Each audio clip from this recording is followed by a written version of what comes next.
Hi, everyone, and a very good evening to all the lovely students and teachers and any parents present here with today. We from iDream Career and IDX Education welcome you to a much wanted class which is on entrepreneurship. So just before we dig into this session today, just a small little brief about IDX Education and what is in store for all of you. So IDX Education is another sister concern of iDream Career. We thought that it's very important to introduce skill-based programs for young students like all of you, who would want to understand more about, cracking group discussions, personal interviews, economics as a subject, which, a lot of you struggle with, understand entrepreneurship, maybe looking at opening your own startup, etc., etc. And then finally, we decided to, create such courses and programs around it. And today, we thought that why not have some great entrepreneurs who've established themselves very well over the previous years to be here, share their own experiences, speak to you, talk to you, to let you understand, what it really takes to become a successful entrepreneur. So in the panel today, we have Mr. Akshay Saxena and Ms. Jigyasa, and the panel will be moderated by Mr. Rishabh Malik. So right before I, hand over to Rishabh, so just to tell you, Rishabh is a serial entrepreneur and an investor. He brings over 16 years of experience working in the US, UK, Asia, and India markets across telecom, technology, and investment management industry. So he spent a good last 5 years as a co-founder at Droom. So a lot of you would have heard about Droom. Droom is one of India's largest online automobile marketplaces, funded by Toyota, BNext, etc., etc. So thank you firstly to all of you for being here, and thank you Rishabh for being here for this session. Post this session today, I'm sure a lot of students will understand about IDX education, about entrepreneurship as a concept, and look forward to also enrolling for the course as well. So thank you, and over to you, please. Thanks, Garima. Thank you for that kind introduction, and thanks for having me. I think we, today's session is around entrepreneurship. It's around what, and I think what IDX is doing in terms of conducting modules for this is very powerful. I definitely wish that, when I was a student or, in school or early years of college, I was better exposed to this. We have two great entrepreneurs with us here today. I'm going to take the liberty of quickly introducing our two entrepreneurs, and then I have a bunch of questions, and we'll also have some time for Q&A for the students or parents that are listening in. So first, I'd like to introduce Jigyasa Labroo. She's co-founder and CEO at Slam Out Loud, a for-mission not-profit that uses transformative power of performance and visual arts to build creative confidence in disadvantaged children. Slam Out Loud currently reaches 50,000 students across 4 states in India, and through their response to COVID has been able to create a footprint in 19 countries and 4.7 million children. Jigyasa has been an Arts for Good Fellow at Singapore International Foundation, was in the 2020 cohort of Emerging Leaders in Education by WISE, Qatar. She's also on the International Literary Association Global's list of 30 under 30 nominees. She deeply believes in the power of finding a voice and engages with music, travel, and coaching to constantly evolve hers. Thank you so much for joining us, Jigyasa. Thanks, Rishabh. That was a very kind intro.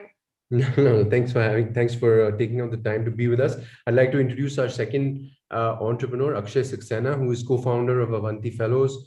He's an Ashoka Fellow. He was awarded the Draper Richards Kaplan Fellowship and Echoing Green Fellowship in 2012 for his work at Avanti. He has significant experience as a management consultant with Boston Consulting Group in India and in project implementation with UNWFP and the International Save the Children Alliance. Akshay has a bachelor's degree in chemical engineering from IIT Bombay. Akshay, thanks for taking out the time to be with us. Oh, glad to be here. Thanks. Awesome. So I think, I have a list of some questions here for you guys, but I think the idea is for this to be informative and also for it to be casual and for it to be a free-flowing conversation. So maybe if I can just, kickstart by asking the both of you, a little bit about your journey into entrepreneurship. Specifically, was this something you always thought you would do? Was it accidental? Was it by design? How did you end up becoming an entrepreneur? And what was that thought process when you took the plunge? So maybe ladies first. Jigyasa, if you could take a stab at that, and then we'll hand over to Akshay. Absolutely happy to start us off. I think I never really planned on becoming an entrepreneur. And often, a lot of entrepreneurs come from the space of like really wanting to solve a certain problem and then starting something to do that. I think mine came from neither of these spaces. It really came from a space of joy. So I grew up with a lot of exposure to art and artistic opportunities. And I became a Teach for India fellow. So I started teaching in this low income classroom. And that's when I felt that the opportunities that I had access to as a child, my children never had access to those. And Slam Out Loud really started as a project in my own classroom where I was getting a lot of theater, music, poetry to my own class. And I saw my children transform because of that. Until that point, I'd never thought of the lack of such spaces for children to express themselves, have spaces for creativity as a problem at all. And one fine day, I happened to be in a classroom in Kashmir, a low-income classroom where I asked children to, choose an emotion they wanted to write a poem about. And in that classroom, the children chose emotions like anger, confusion, hate. And as a teacher, I did not know how to respond to it, except that that's the day when I started feeling like these spaces for children to talk about what they feel and what's important to them should not be a good to have. It should be a must have for every child. And that's the day I started to feel that I want to do something to solve this problem. I want to create a space where children can feel their feelings are welcome, their expression is welcome. And that's sort of how Slam Out Loud really started. I felt compelled more than anything else to start an organization that solves this problem. Yeah, so that's about me. And how long ago was this when you had this thought, and how long did it take you to sort of transition into actually starting out? Yeah, so I was teaching in the classroom from the mid of 2014 to 16. So I just graduated out of college, and 2017 is when we registered Slam Out Loud, and 2018 is when I came in full time at as well.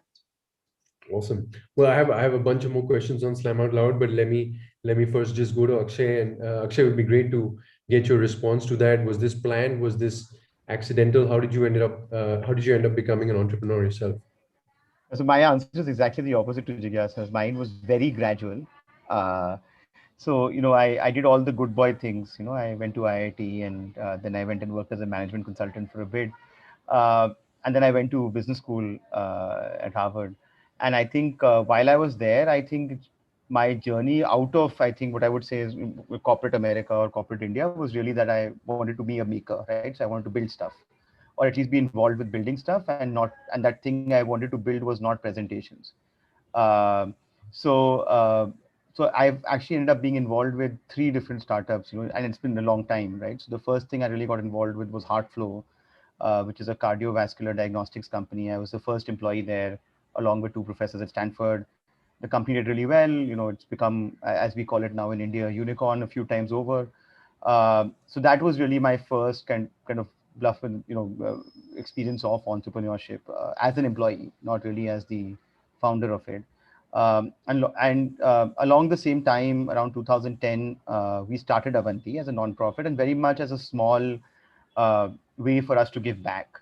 And as it grew, I think it became increasingly clear for me that my personal mission, that what I really cared about solving, aligned more with what we were doing back home in India than what I was doing in California.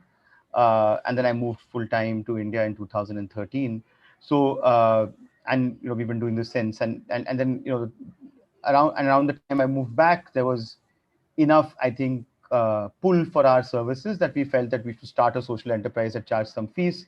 So we set up the company in 2013, right? So in my case, I think it all came from a desire to build, and it led to, I think, being the founder of some things, right? So much more gradual than Jigyasa's journey.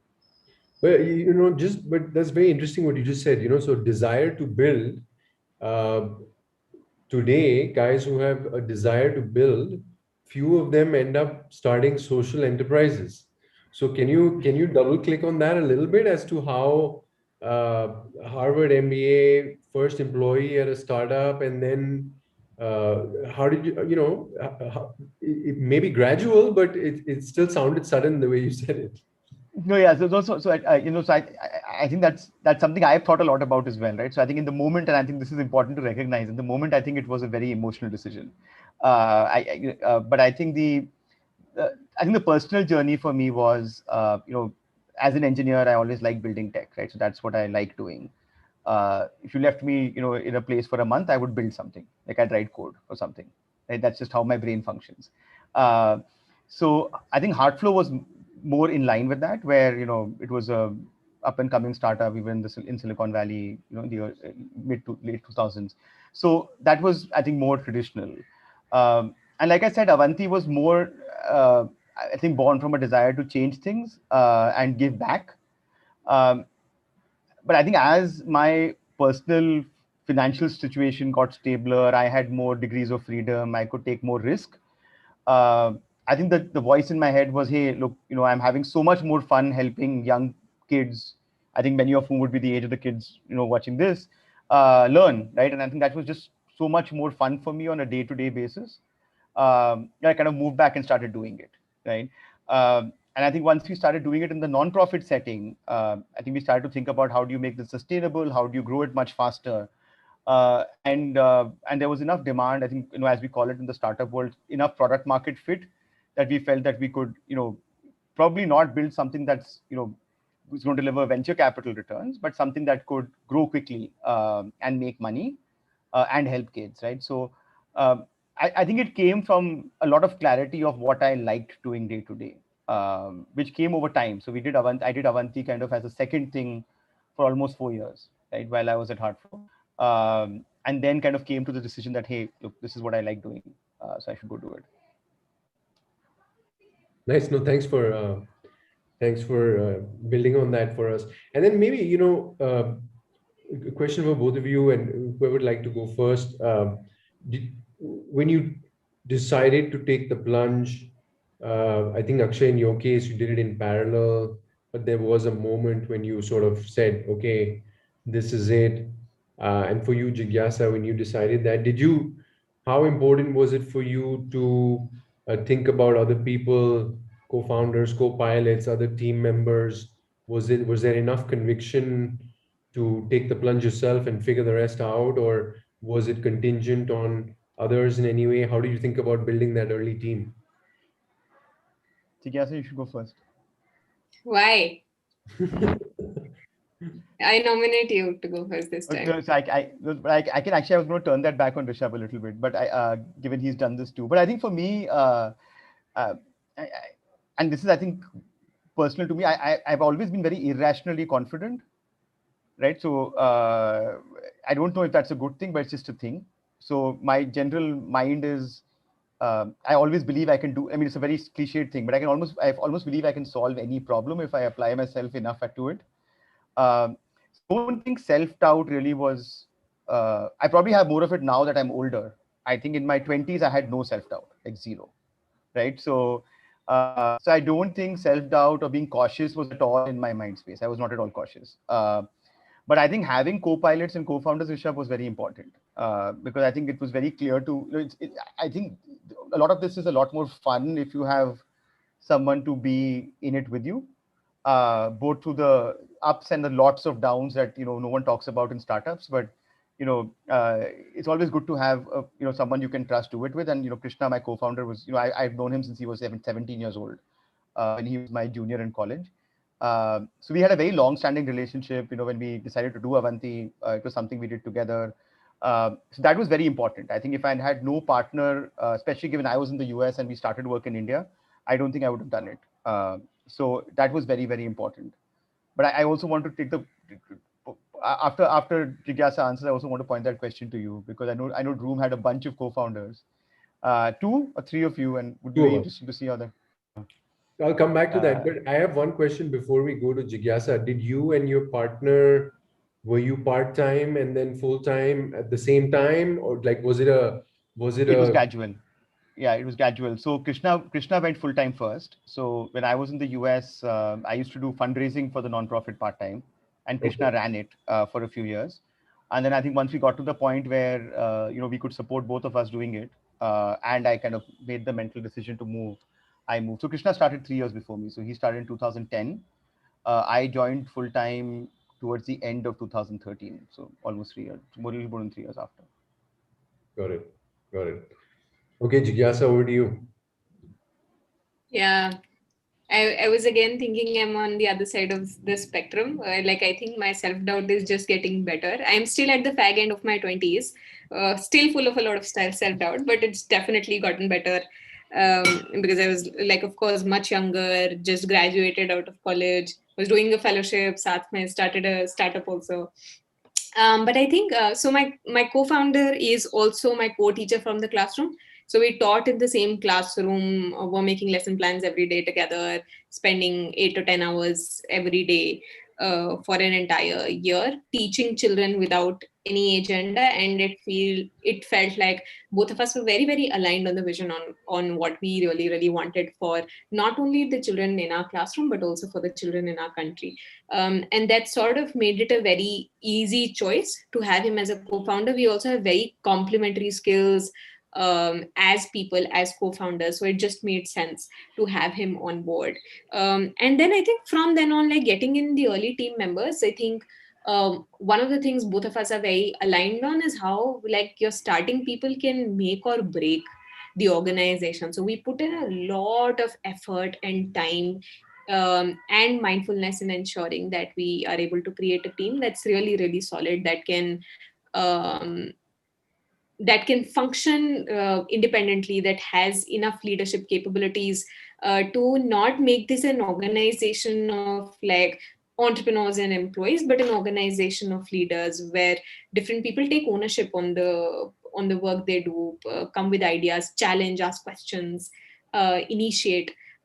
So that's sort of where we came from. Now, coming to, like, how the plunge sort of happened, I thought even my decision was gradual, because, like, 2014 December, I started bringing in SOL stuff into my classroom. 2015, the fellowship is still there. 2016, graduated out of there.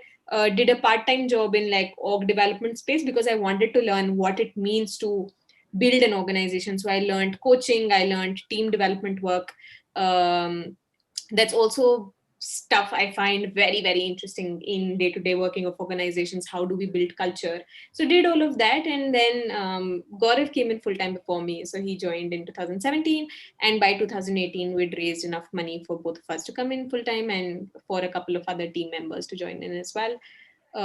And then so it didn't feel like a plunge, it felt like going on a slide, going there slowly. And I am grateful that I felt that I could feel a sense of purpose very, very soon in my life. And yeah, it continues to be the same, it just evolves.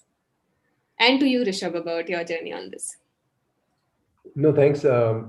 Thanks for that. I think I think in my case, in the I've attempted to be an entrepreneur three, four times. I think in the Droom case, it was something that I was when I started discussing with Sandeep. Sandeep is the founder, is my co-founder, and he's the CEO of the company.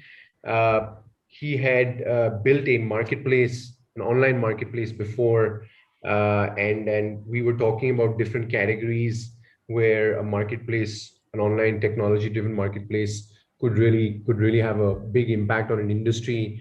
And we went across different sectors and started talking about automobiles.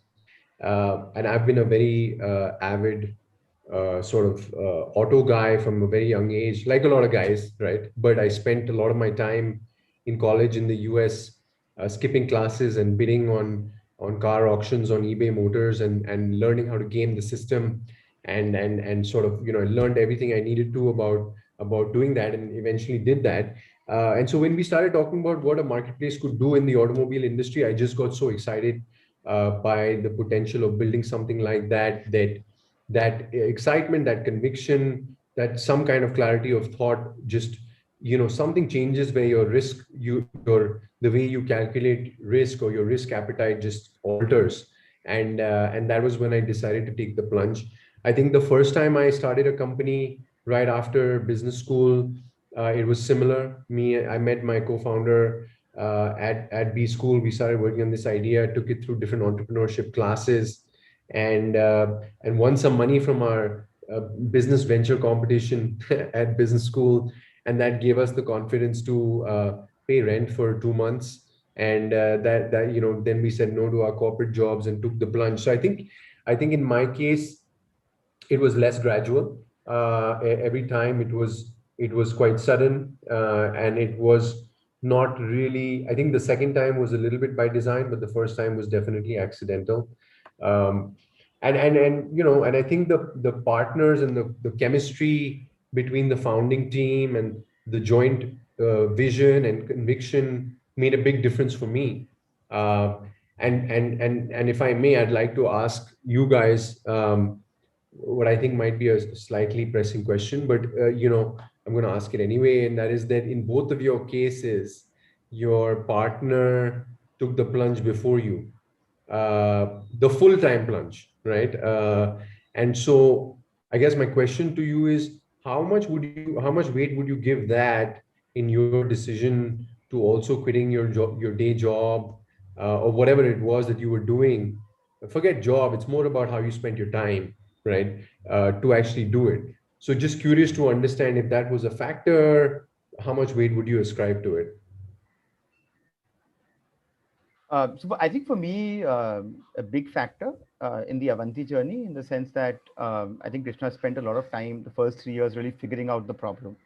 I think similar to your Droom story in some ways, Rishabh, right? Where I was co-founder from the first day, but I think he was really running things on the ground, right? So I think we kind of got to some degree of product market fit through Krishna's work.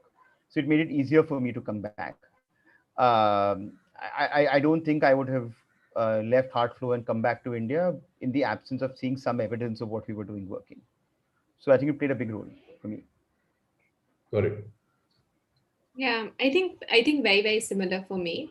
One was that I always knew that I'm anyway gonna come in full time, but having Gaurav be on the ground, be able to create some first hand evidence of what we were doing was working, um, just made me feel surer. And also, our roles were divided in a way where my role was very external facing. So even when I was doing, let's say, a day job or a part-time job sort of a thing, my role was really really about like meeting other people, telling them about our work, getting our first donors, etc., on board, our partners on board.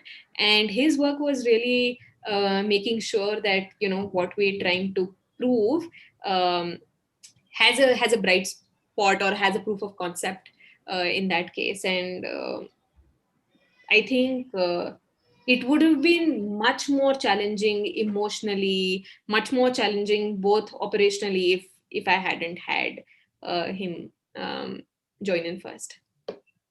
No, fair enough, and and appreciate the candidness from both of you. I think it's an important factor, and for a lot of the kids listening or the parents, it's valuable for them to hear it like it is. So maybe just switching gears just a little bit, if you look at the present day entrepreneurship environment, entrepreneurship ecosystem, in your mind, like how has the situation really changed for for this to be inculcated at a younger age, right? I mean, the fact that a platform like IDC has launched IDX and we're having this conversation, I think is testament to some change.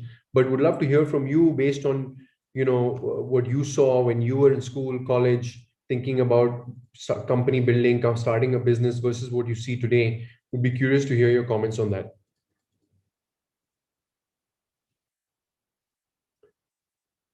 Both of you are muted, so one of you should unmute and take a stab at it. I can go. I think first of all, like I really cannot comment on like how much it has changed over the years. I've myself been an entrepreneur only for like a couple of years now. But I think where I want to start off from is a really inspiring piece of news that I read today, which was like, a Kenyan athlete today who's from who practices javelin throw actually started learning javelin throw on YouTube, and today they won a medal at the Olympics, and that makes me feel so strongly on what is possible when our children are able to get access, what is possible when our children are able to get opportunity through technology or through any other way. And I think that is such a huge game changer, that democratization that has happened to information. Um, and I then feel that access to information and understanding gives a lot of chance to children who might have never had that opportunity. And I feel similarly for entrepreneurship, the access to learning about entrepreneurs' journeys, the access that a lot of children are having today or adolescents are having today to this webinar, like it's game changing, and it opens up a huge door of possibilities for what is possible in entrepreneurship. We have, of course, the state of Delhi that has introduced the entrepreneurship mindset curriculum, that is again like not just talking about children developing skills of entrepreneurial leadership, but also doing something actively to build them. And I think as a nation we're at cusp of um, being able to utilize or being able to really manifest the power that we have in the young people that we do, and giving such access, these opportunities, I feel will hopefully lead more young people to build things on their own, create something in the world that changes things for better. So I think, yeah, just wanted to start off with that really inspiring piece of story. No, that's really cool. Thanks for sharing that. And yeah, I think that democratization of information is just super powerful, and I think it's just beginning in some ways. But Akshay, before you take a crack at that, if I may ask you, like when you said first employee at a startup, how old were you then when you first got your exposure to entrepreneurship, and then if you can sort of juxtapose that with what changes you Yeah. may have noticed. Yeah. So, so I think, how old was I? Now it's been a while ago. So I would say I was 26, 25, 26 when I first, did worked at Heartflow. And I think I somewhat agree with Jigyasa. And there's a few big differences. I think, some of them are uh, on the, funding ecosystem, right? Which is that it was quite difficult, especially on on social enterprise for profit, no matter what you're starting, quite difficult to get meaningful startup capital all the way, I think, in India till maybe 2015, 16, 17, right? It was difficult. Uh, and if it was difficult for people who had, my level of privilege, it is really hard for someone who doesn't have that to get access to capital. I remember, uh, in the 2010 to 2015, 16, the only real way you could go raise capital for a startup was if you went to an IIT or you already had connections, and it was very small, the space. Whereas now, and I do a fair amount of active angel investing, a lot of the companies you end up investing in, I can almost certainly say none of those entrepreneurs could have raised money like 10 years ago. Would not have happened, right? So I think that's changed, and this holds for-profit startups, non-profits. There's many more accelerators, and many more people giving money, willing to take bets. So that's changed quite a bit. I think the other is what Jigyasa mentioned. That's much easier to actually train yourself to solve problems. So the first, I think, meaningful problem I solved with tech was when I was in high school, and I helped build a library management system. I think everybody who learned C++ did that at some point, right? It's something of the sort. But it took me till class 11 to have the ability to do that, right? Or to have the a computer, internet, all of that stuff to do it.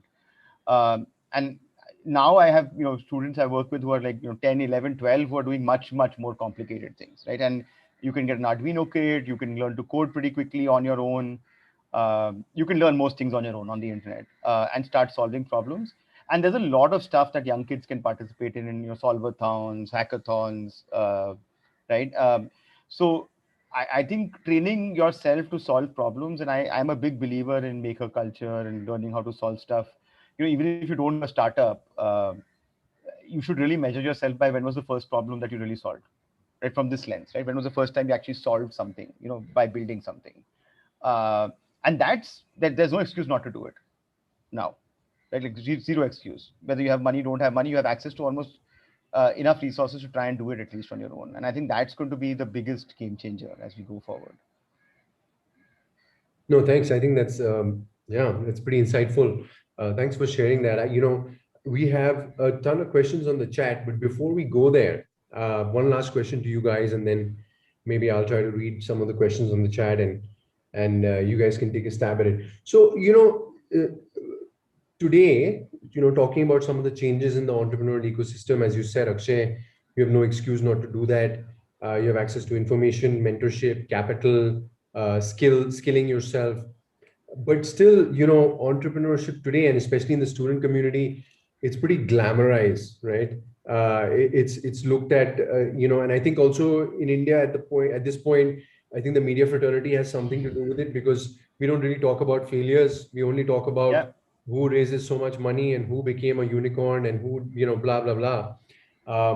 But can you just give everyone a little bit of a reality check and talk about some of the, like, just one or two that you're comfortable sharing, some of the challenges, some of the lows that you felt, some of the things that you've struggled with, some of the collateral damage of entrepreneurship, so that they get that perspective as well.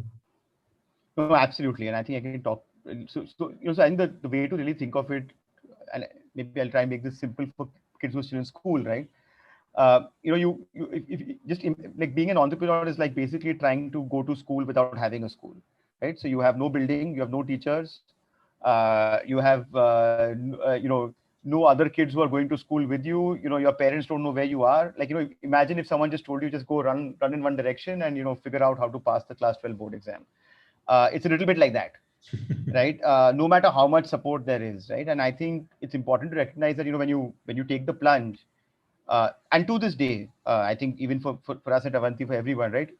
If you don't earn the money you need to pay salaries, you're not going to have that money, right? Like it's just not. No one's going to come and just give it to you, and no one's going to come and provide you a security blanket, and you will fail. I mean, that you will fail more often than you succeed. It's just that no one wants to read a story about how someone is struggling to make payroll because COVID happened and centers shut down. This happened to us even this year, right?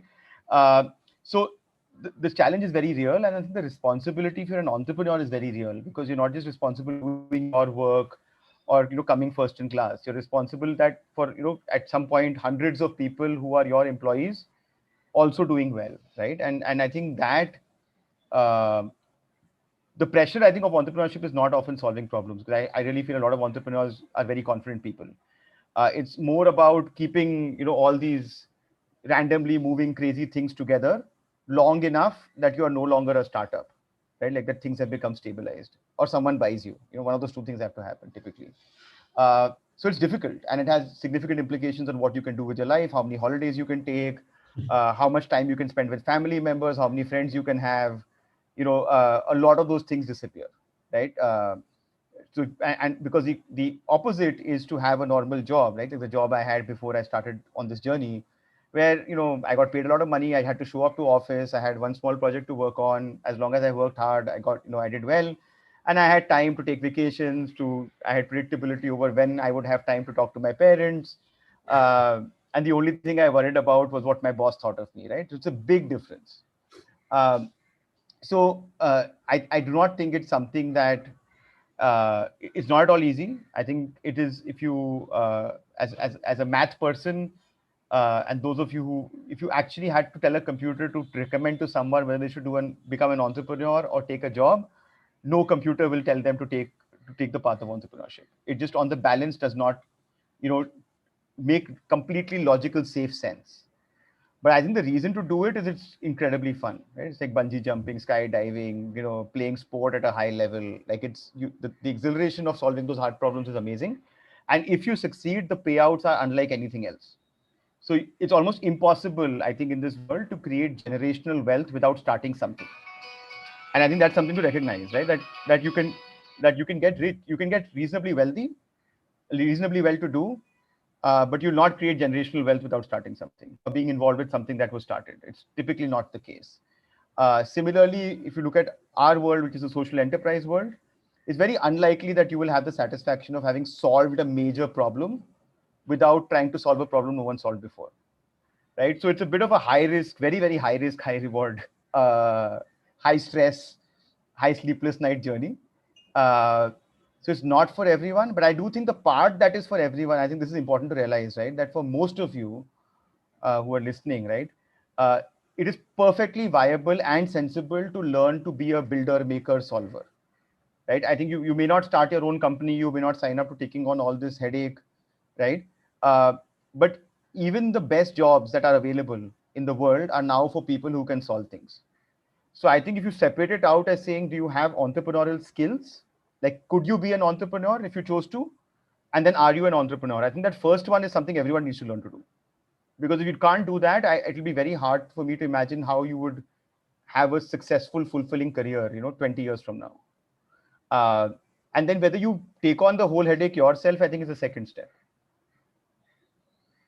No, great insight. I think I completely agree with what you said. I think it's having the skill, it's having the mindset, because that gives you the edge in wherever you go, whether you go work at a large firm, or you choose to, as you said, dive into the deepest end of the pool and sort of do it yourself.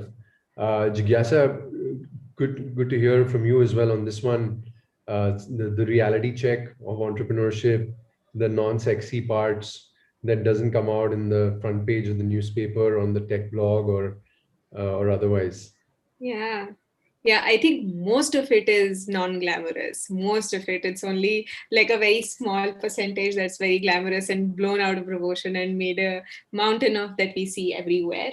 But I think like a lot of people who, let's say, enter entrepreneurship, they enter in with the question of what do I want and what do I want to create? And often a question that a lot of entrepreneurs end up missing asking is, what am I willing to suffer through to get there? And I think that's also one of the reasons why so many startups fail, or so many entrepreneurs just give up before they could reach that glory or what they really, really wanted. Because they do not ask this question of like what they're ready to suffer through. And there is so much to suffer through. Of course, there's like sleepless nights. Of course, there's losing hair. There's losing sleep. There's taking the responsibility of so many more people. I think the moment like you embark on an entrepreneurial journey, your dream doesn't stay like as your dream. It becomes the dream of so many others you involve in the process. And then you're carrying the weight of dreams of yourself and the other people who've sort of mixed their little dreams inside yours. So I think that part of entrepreneurship is definitely very, very challenging. And again, agreeing with Akshay when he says it's very high risk, high reward. And often the risk is even higher when you don't have a safety net. And the number of entrepreneurs who are entering the field of entrepreneurship without this safety net is also just increasing day by day. So we're seeing like people burning out, we're seeing people really, really losing on any amount of like joy in the process as well, which I also feel is very unfair, because eventually like the process of creation is a joyful process, if one learns to balance out the art of creating and putting things out in the world, but also being able to take like failures in your stride. For our work at Slam Out Loud, I think what we try to build in children is called creative confidence. It comes from a term from D School, and it talks about how like being creative is important, like putting out new ideas in the world, but then you also need the confidence, the courage to share those ideas and be out there and be vulnerable. And completely agree with Akshay that every child like needs to build these skills. So everybody needs to be creative and be confident. Entrepreneurship is just like creative confidence raised to the power 100. That you have to be creative all the time, which in itself is hard, but you're also opening yourself up to hurt, to being vulnerable all the time because there are so many failures. and that's just your life on repeat. So yeah, and add to it then the challenges of like there can be ageism, there can be sexism, there can be many isms just added to make this journey a little more complicated. No, thanks. And while you talk about some of the isms, there's a question. I'm going to switch gears and go to the chat. I think there's a bunch of questions. We'll try to get through them in the next 15 minutes or so. But there's a question for you here, Jigyasa. As a woman, did you face more difficulty to start up and succeed? What advice would you give young girls aspiring to start on her own? Yes, so we have read that question, of course. So I think entrepreneurship anyway is about like operating in a place of ambiguity. You're very unsure about what's happening, and I think as women, like women face a lot of pressure around perfection, around excellence, and entrepreneurship is never around perfection. Entrepreneurship is around like getting something which is like minimum and viable, and you put it out in the world and you see what happens.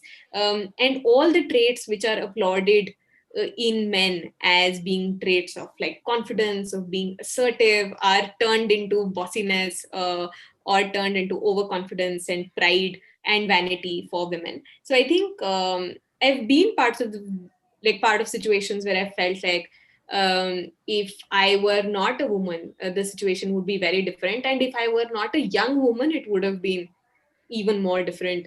I've been in pitch panels where me and not my co-founder, who happens to be a man, like he's not been asked, what will happen to Slam Out Loud if you have children and when you get married.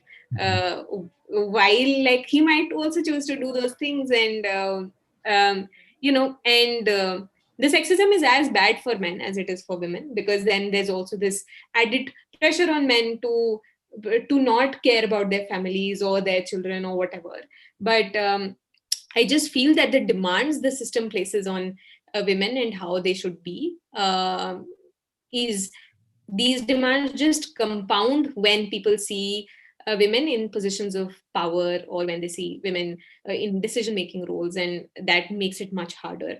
Now, like, what is an advice I have for young girls? So one of the things that I always think about is I taught 50 girls when I was in the Teach for India fellowship, and I always think about like what is it that I want to do, that I will tell those 50 girls that this situation came and that's what I did. And one of the ways, or one of the things I feel strongly about, is calling it out. So whenever I feel that I am on the receiving end of sexism, which I am on a lot of days, I make it a point that I call it out as gently, affectionately as possible, but doing it nevertheless. And when more of us will get into decision making roles, when more of us will get into, let's say, politics, into entrepreneurship, and we'll do that calling out even more, I think we'll see some shifts happen. Got it. No, thanks for answering that one. And Akshay, there's a question for you from one of the students, which says that how did you convince your parents to drop out of Harvard and start up? I can never imagine do that with my parents. I don't know if you mentioned you dropped out, but I think it's Somebody very, research. yeah, it's a very relevant question in our sort of culture. So why don't you I talk didn't to? convince them. You I didn't didn't, convince them. I didn't. I just did it. or you just did it? Uh, yeah. So no. So yeah. So I think there's one. One is, and I think this is something Um, I don't know if this will be popular advice, right? But I really think that my general belief is your parents will go along with anything you do, as long as you believe in it enough, right? Like they'll fight and scream and they'll tell you that you're an idiot. You But have as that long as belief then? you, pardon. I said, sorry to cut you, but I said, but did you have that belief then? I did. I think by the time I mean, to be fair, I think I went on a leave of absence, so I had the option of going back. I just never did. So I think given I set it up in a kind of way where there was some optionality, and I didn't, really make it seem like it was a big deal. Uh, but I think through the last, I would say now 10, 12 years of doing crazy random things, by Indian parent standards, I think the first time you do something a little bit off the beaten path and crazy, your parents are a little bit more freaked out. The fifth time you do it, as long as you seem to be doing okay, I think my parents have kind of been fine. And then there are some of the other positive trappings of entrepreneurship. I think that's where they are actually helpful. Is you get glamorized a bit, you win some awards and all of that stuff, and I think then it becomes a little bit easier. But yeah, I think there's no easy answer to that. I think I'm a big believer in you just got to do what you believe you should be doing at that point in time, and then deal with everything else as a, just manage everything else. I think if you try and make decisions by consensus where every person in your life has to agree, you'll never make difficult or risky decisions, right? So you just never make them then. And I think that's actually the biggest barrier to doing cool stuff that I see in India, where there's a lot of consensus decision making. As a consequence, no decisions ever get made. Nice. No, well said. And, I agree with you. And I like how you put it very directly. I think if you try to please, there's a saying, right? If you try to please everyone, you end up pleasing no one.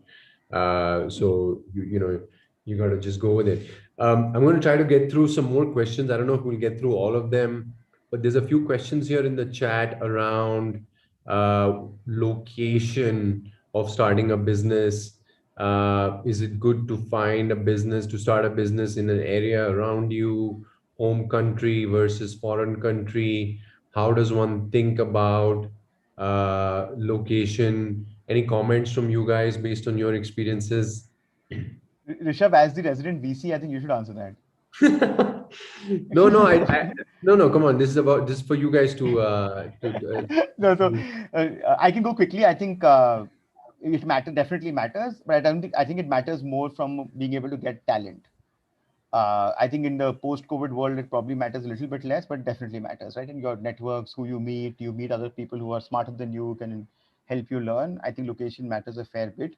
That said, there's plenty of people who succeeded from small towns, right? So their ShareChat's a good example. There's plenty of startups now in Jaipur, in Bhopal, that are doing really interesting things.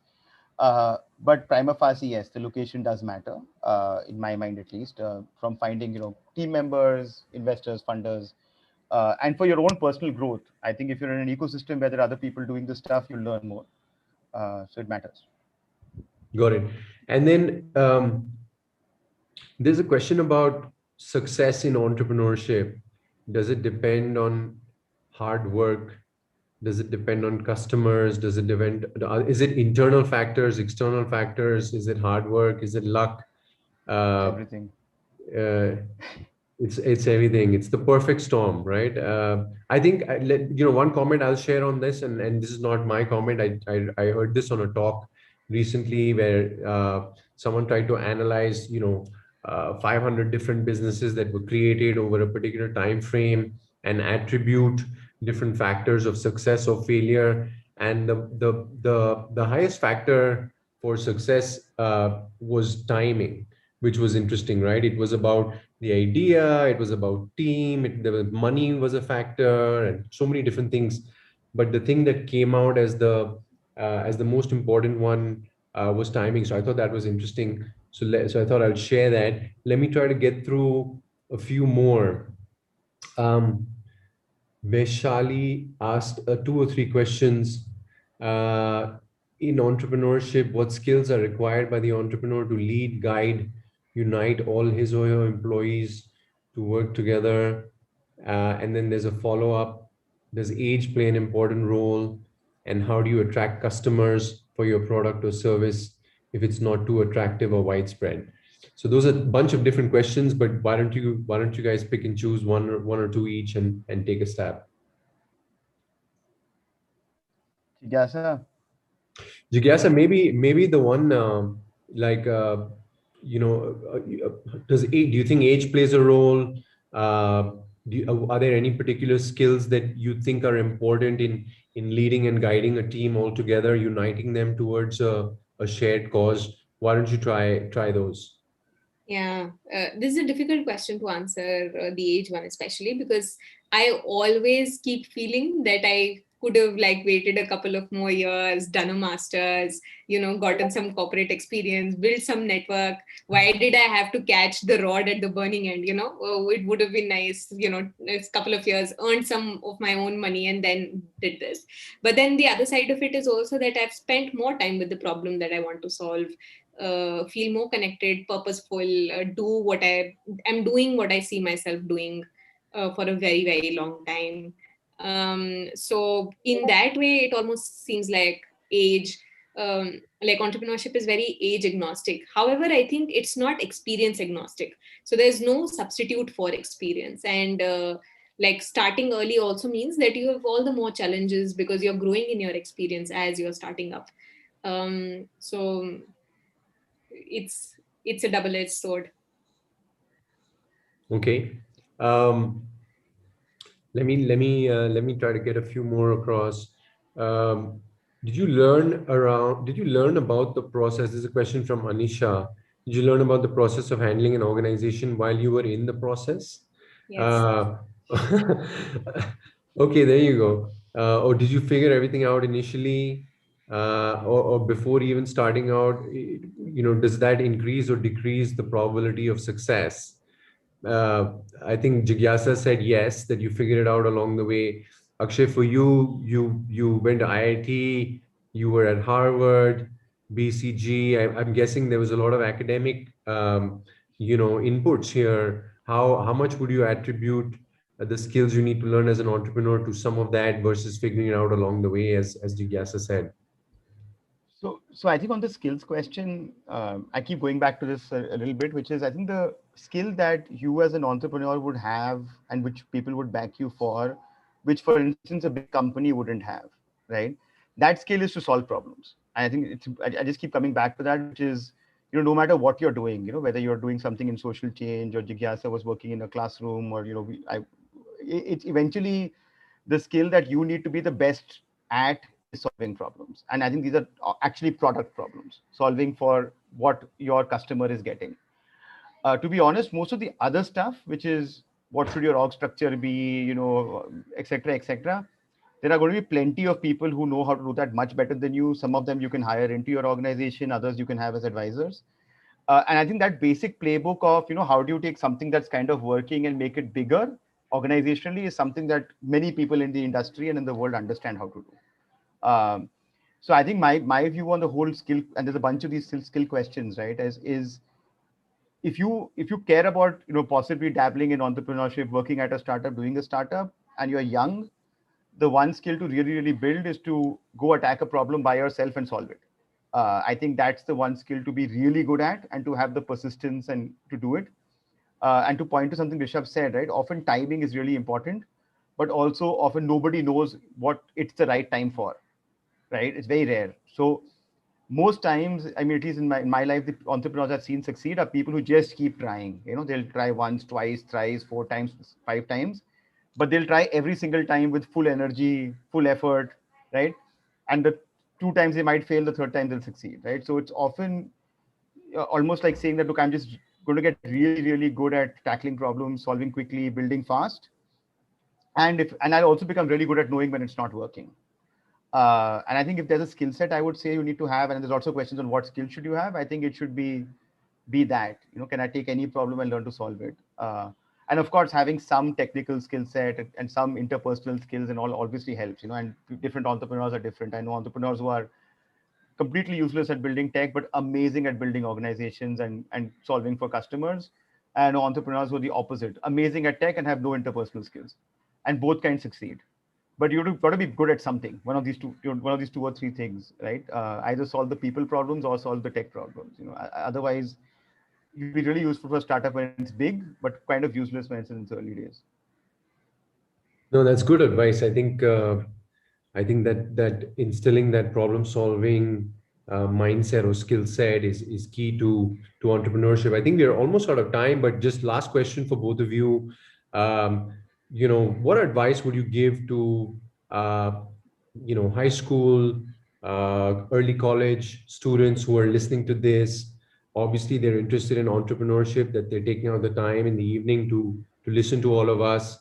If there were one or two things that you would tell them to sort of scratch that itch, to build on this curiosity that's brought them to this forum, what would it be? I can start this off. I think for a lot of us today and the newer generations, like one of the biggest conversations is the conversation about passion, especially because so many things are already taken care of. Finding any career is not the way to go, and the conversation around passion is also sometimes so debilitating that it almost looks like passion as something that you are walking and you just find one fine day and it comes to you and it comes to you as a purpose all your life. But for most people who are really passionate about something, you learn that the process of discovering one's passion is also a process of huge elimination, a process of really dabbling into things, getting deeper, going out there, being out there, making mistakes, committing to something. And I think that's the only advice I want to share, where um, committing to something long term um, almost seems like a way not to go in a world which is so deficit on attention. But it is also the way in which we build our passion. It's not something you find lying somewhere like a shiny piece of paper. It's something you put a lot of heart and soul into, and it evolves over the years. So waiting for like a magic moment to happen is uh, like happens for very very few people, but like building up that purpose is something that can happen for all of us, and that can only happen when there's commitment. So I hope you go and commit to something, and not to like to a person also, but baad mein kar lena wo, like to other things.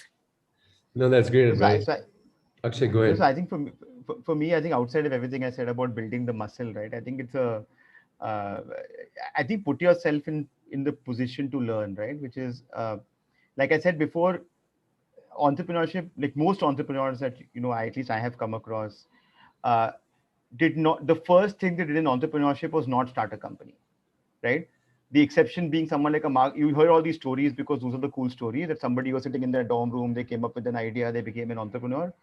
Most entrepreneurs, and definitely most successful entrepreneurs, typically interned somewhere, then they worked somewhere, in a startup environment. They did like 5 6 different things where they gradually understood what it takes to start up or to build, and then one day they built, right? That's most likely, if you were to say what should you be solving for or doing.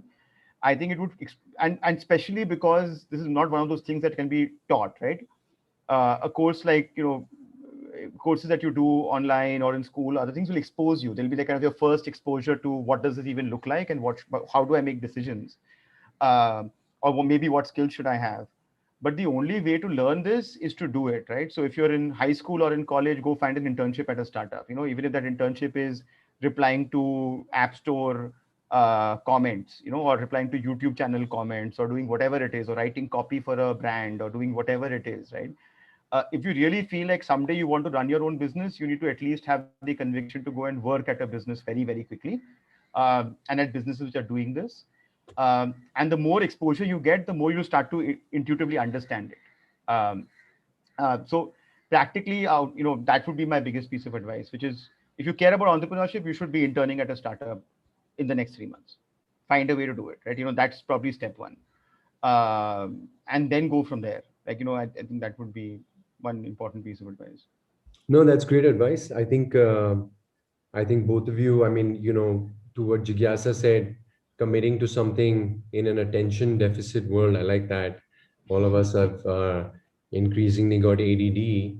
And so committing to the process, committing to the entrepreneurship, the entrepreneurial mindset, you don't have to dive into the deepest end of the pool and start a business immediately. You can go work at a startup. You can take an entrepreneurial role in a company. You can have a side hustle, and it can be gradual, the way we saw with Akshay and Jigyasa. So, there's many different ways to go about it. There's no one right answer, but I think showing up and committing to the process is important. Um, last 30 seconds, IDX is, I've been doing a course on entrepreneurship with IDX. I've been associated with Ayush, who's the founder, and I've been associated with the company for a few years. And they've asked me to a couple of times do this course on entrepreneurship, where we bring students together, we talk about different business ideas, we form teams, and we go through the different stages of taking an idea to a product and a company. I'm very happy to share that in one of the last in the last batch that we did, one company was actually formed. It was during COVID. It was in the healthcare space. The founder was a college student, and he solved a personal pain point that his family experienced during the pandemic. So we're starting to see great anecdotes come out of this. So for all of those who are listening, if you're interested in learning more, if you have an idea, if you want to be part of a team that's building an idea, then sign up for the course. I think the IDC and IDX team will send you more details. But Akshay and Jigyasa, thank you so much for all your insights. I think it was great to hear from you guys. I think I learned a lot myself, and I hope all the students and parents on here got some good takeaways from today's session. So thanks for your time. Thank you. Thanks for having us. Hopefully people found it useful. Thanks. Thank you. Thank you. Draper, Yep. Sorry, Rishabh. You were over saying. to you. Thank No. All right. So, adding to perhaps you just mentioned, and firstly, I would want to thank Akshay, you and Jigyasa, all three of you. Very valuable inputs from all three of you about your journey. I was reading a lot of questions these students were sending across, and the kind of inquisitiveness with which these questions were coming in automatically shows that they wanted to understand more about your journey, perhaps get into this and experience it. So like said, some of you mentioned that there is no right fit, and please don't please anybody. All right, it comes as a part of the journey, and you learn and grow and eventually learn processes there as well. So thanks all three of you. And just to add for all the students who are here, so I have gone ahead and shared a few links on our YouTube chat box. Number one is do please share your feedback about the session. If possible, circulate this session, the YouTube link, with all your friends if they would be interested in perhaps knowing more about entrepreneurship. At the same time, go ahead, visit the IDX website, that is idx.education. You will find a young entrepreneurship program there, which starts on the 31st of July. So just another week to go. That's taken care by Rishabh himself. So there would be 9 classes weekly, weekend based, for a period of 1 month. All right. And basically what an entrepreneur goes across in their journey, right? From putting up a B plan to the risks to understanding financial modeling, what product, what service, putting all the pieces together, finally pitching it to an investor, maybe looking at getting a funding. All these concepts and all these things will be taught across to you, and you may also get involved in a team building activity, earn AWS credits, maybe get an opportunity for a seed funding as well for your B plan if it works out. So it's an interesting course, definitely not to be missed out. Go to our website. You think that interests you, please do enroll yourself. So on that note, again, thank you, Rishabh, Akshay, and Jigyasa. I think it was a wonderful experience hearing all three of you. Thanks, guys. All the best. Thank Thank you you. for your time. Thanks.